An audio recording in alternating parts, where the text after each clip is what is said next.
Hello bachcho, let's read the question. The question says one end of an iron chain is fixed to a sphere of mass capital M is equal to 10 kg and of diameter capital 2 is equal to 0.3 meters. The volume of such a sphere is V is equal to 0.0141 meter cube while the other end is free. The length small l of the chain is 3 meter and its mass small m is 9 kg. The sphere with the chain is in a reservoir whose depth capital H is equal to 3 meters. Determine the depth at which the sphere will float assuming that iron is 7.85 times heavier than water. तो इस question को solve करने के लिए हम जो की concept use करेंगे तो हम यहाँ पे लिख सकते हैं हमारा जो की कॉन्सेप्ट यूज होगा वो होगा कि जब हमारे पास एक स्पीयर है जिसमें हमने आयरन चेन लगाया है और ये क्या हो रहा है, ये सिस्टम जो है वो एक वाटर बॉडी सरफेस के अंदर सबमर्ज्ड है. तो ये इक्विलिब्रियम में कब होगा, तो हम यहाँ पर लिख सकते हैं कि ये इक्विलिब्रियम में तब एग्जिस्ट करेगा जब हमारा weight due to the sphere plus weight of the chain ये बैलेंस हो जाता है बाय द बॉयंट फोर्स. तो टोटल बॉयंट फोर्स जो हमारा लगेगा, एक तो स्पीयर पे लगेगा और एक चेन पे लगेगा, तो टोटल बॉयंट फोर्स जितना हमारा वाटर के वजह से स्पीयर और चेन पे लगता है, जब हमारा वेट ऑफ द स्पीयर और चेन उसको बैलेंस कर देगा तब हमारा इक्विलिब्रियम पोजीशन में ये सिस्टम रहेगा. तो अब हम इसको अच्छी तरह से ड्रॉ कर सकते हैं. हमारे पास एक स्पीयर हमें दिया गया है और इस स्पीयर का मास हमें दिया गया capital M is equal to 10 kg और इसका डायमीटर हमको दिया गया है. तो ये अगर रेडियस है तो ये हो जाएगा d/2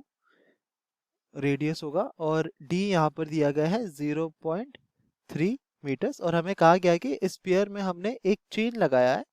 ठीक है, और ये जो एंटायर बॉडी है, ये जो एंटायर सिस्टम है चेन और स्पीयर का, उसको हमने क्या किया है, उसको सबमर्ज कर दिया इन अ रिजर्वायर कंटेनिंग वाटर. ठीक है, गिवन दैट हमारा आयरन जो है, जो चेन है आयरन है, तो हमारा स्पीयर और जो चेन है दोनों आयरन से बना है. तो हमें कहा गया है कि iron is 7.85 times heavier than that of water. इसका मतलब होता है कि अगर हमारा density of water is equal to 1000 kg पर meter cube, density of iron हमारा हो जाएगा equal to simply 7.85 times this one, तो ये हो जाएगा 7850 kg पर मीटर क्यूब. ठीक है, तो हमें ये दिया गया है और हम अज्यूम करते हैं कि फ्रॉम द सेंटर, ये अगर वो हमारा सेंटर है तो ये सेंटर का distance from the bottom of the reservoir is small h. तो स्मॉल h के डिस्टेंस पे from the bottom of the reservoir हमारा जो सिस्टम है वो क्या है, वो इक्विलिब्रियम में एग्जिस्ट करता है. ठीक है, तो हम यहाँ पे लिख सकते हैं कि वो अभी h हाइट पे हमारा जो सिस्टम है वो इक्विलिब्रियम में है. ठीक है, तो हम क्या कह सकते हैं, h हाइट में हमारा जो वेट होगा due to the sphere plus weight होगा हमारे चेन का, वो बैलेंस हो जाएगा by the total buoyant force. तो पहले हम क्या कैलकुलेट करेंगे, पहले हम कैलकुलेट करेंगे कि हमारा वेट फोर्स कितना होगा h हाइट पे बिकॉज ऑफ द स्पीयर और because of the chain.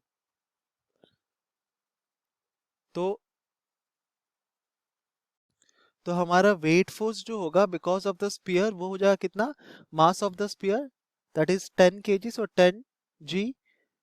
Plus हमारा वेट ऑफ द चेन. तो चेन का जो वेट है हमें दिया गया है कि हमारा जो टोटल मास है, जो चेन का हमारा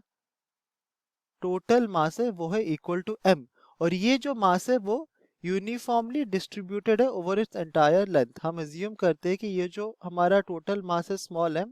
ये है uniformly distributed over the entire length l. तो हमारा जो मास डेंसिटी होगा, तो हम यहाँ पे लिख सकते हैं जो लीनियर मास डेंसिटी होगा वो हो जाएगा कितना, सिंपली m/l. मतलब हर एक, अगर l is equal to 3 meter है तो हर 1 मीटर में हमारा कितना मास डिस्ट्रीब्यूट होता है उसको हम कहते हैं मास डेंसिटी. तो अगर ये हमारा स्पीयर है और हमारा ये चेन है और इस चेन और ये हमारा सेंटर है, तो इसका अगर हाइट है इक्वल टू h, तो चेन का हाइट फ्रॉम द बॉटम कितना होगा, इतना हो जाएगा, ये हो जाएगा, और ये कितना है, ये है सिंपली h माइनस d/2। ठीक है, तो हम क्या लिख सकते हैं, हमारा weight force due to the chain कितना होगा, ये हो जाएगा सिंपली मास पर unit length, that is m/l multiplied by h minus d/2g, और ये हो जाता है equal to the buoyant force. So हमारे स्पीयर के ऊपर जो बॉयंट फोर्स लगेगा वो होगा हमारा सिंपली डेंसिटी ऑफ वाटर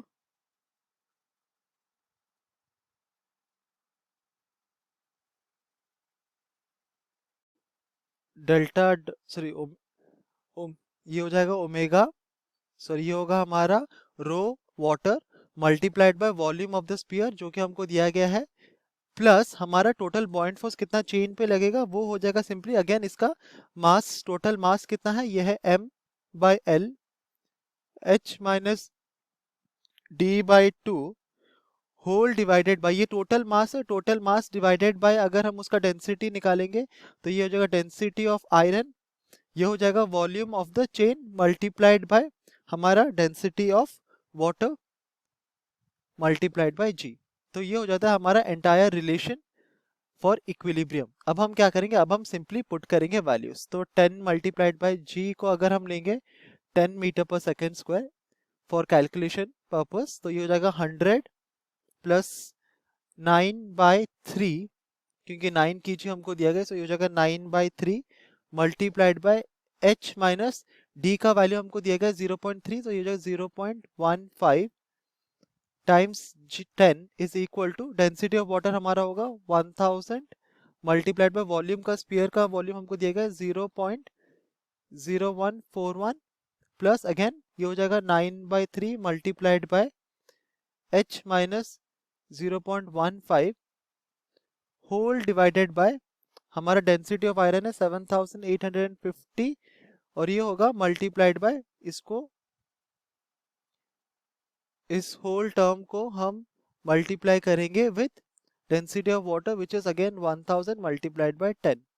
ठीक है, तो इस पूरे कैलकुलेशन को जब हम परफॉर्म करेंगे हमको h का वैल्यू मिलेगा to be equal to 1.6 meters. इसका मतलब हमारा बॉटम ऑफ द रिजर्वॉयर से 1.6 मीटर के ऊपर डिस्टेंस में हमारा पॉइंट ऑफ इक्विलिब्रियम होता है, जहां पर हमारा जो एंटायर चेन और स्पीयर का सिस्टम है वो स्टेबल इक्विलिब्रियम में रहता है और वो फ्लोट करता है। Hope you understood it well, best of luck.